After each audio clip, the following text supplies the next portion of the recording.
بسم اللہ الرحمن الرحیم۔ ہمارے معاشرے میں عصر حاضر میں جو برائیاں عام پھیلی ہوئی ہیں ان میں ایک اہم برائی احسان فراموشی ہے۔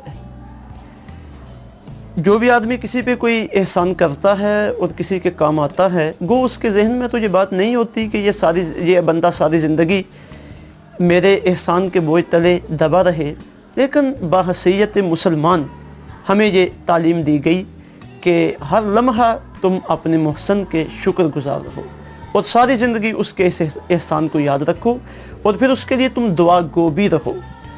سورہ یوسف کی آیہ نمبر 23 میں اللہ رب العزت نے حضرت یوسف علیہ السلام کی سیرت طیبہ سے ہماری رہنمائی کے لیے اس موضوع پر ایک بڑی خوبصورت مثال بیان کی۔ حضرت یوسف علیہ السلام جب بکتے بکاتے شہر مصر میں پہنچے اور وہاں عزیز مصر نے آپ کو خریدا اور اپنے محل میں رکھا، تو جو اس کی بیوی تھی وہ آپ کے عشق میں اور آپ کی محبت میں مبتلا ہوئی، اور ایک وقت ایسا آیا کہ بڑی ہمت کر کے اس نے آپ کو دعوت گناہ دی۔ تو اس وقت کا حال بیان کرتے ہوئے ارشاد باری تعالیٰ ہے وراودتہ، آپ کو پھسلانے اور بہلانے کی کوشش کی، التی ہوا فی بیتہا، اس عورت نے آپ جس کے گھر میں تھے، النفس ہی، اپنی خواہشات نفسانیہ کو پورا کرنے کے لیے، وغلقت الابواب، اور اس نے اس مقصد کے لیے محل کے دروازوں کو بند کر دیا، وقالت، اور حضرت یوسف علیہ السلام کو فرمانے لگی ہے تلک، اب آ جاؤ، میں جس مقصد کی طرف تمہیں بلانے لگی ہوں۔ تو اس وقت جناب سیدنا یوسف علیہ السلام فرمانے لگے، قال، آپ نے فرمایا، معاذ اللہ، اللہ کی پناہ، انہ ربی،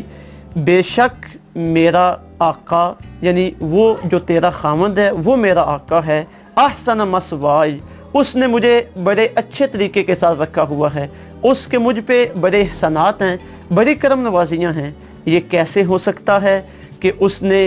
مجھے غلام ہوتے ہوئے بڑے اعزاز و اکرام کے ساتھ رکھا ہو اور میں اس کی احسان فراموشی کروں اور میں اس کی غیر موجودگی میں اس کی امانت میں خیانت کروں؟ آپ فرماتے ہیں یہ بڑا مہنگا سودا ہے، میں یہ سودا خرید نہیں سکتا۔ اور پھر آگے آپ نے ایک بڑا ابدی قانون بیان فرمایا، انہ لا یفلح الظالمون، جو لوگ ظالم ہوتے ہیں، احسان فراموش ہوتے ہیں اور اپنے محسنوں کی قدر نہیں کرتے، فرمایا وہ لوگ نہ دنیا میں کامیاب ہو سکتے ہیں نہ آخرت میں کامیاب ہو سکتے ہیں۔ ہمیں اپنے